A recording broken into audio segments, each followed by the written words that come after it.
السلام عليكم ورحمة الله وبركاته. ازيكم عاملين ايه؟ يا رب تكونوا بخير. قبل ما نبدأ اذكروا الله. هعمل بقى معاكم سجق شرقي بطريقة مختلفة وان شاء الله هتعجبكم. تابعوني.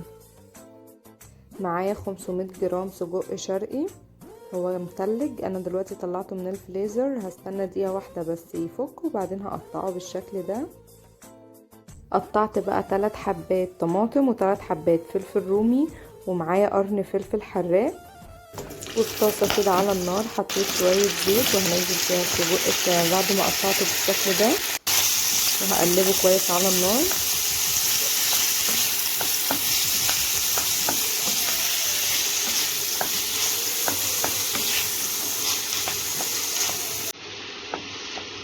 هحط بقى فلفل اسود وهقلب كده، وبعدين هحط الملح والسبع بهارات وهقلبهم كويس مع بعض.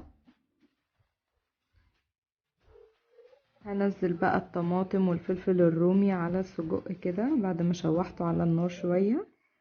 هقلبهم بقى كويس مع بعض كده وهسيبه دقيقتين كده على النار وبعدين هقفل عليه.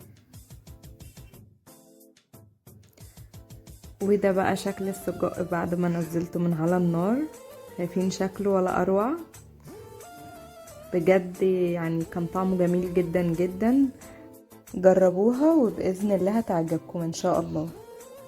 وفي نهاية الفيديو ما تنسوش تصلوا على النبي وقولوا لي عايزين تشوفوا ايه في الفيديوهات اللي جاية. اكتبوا لي في الكومنتات.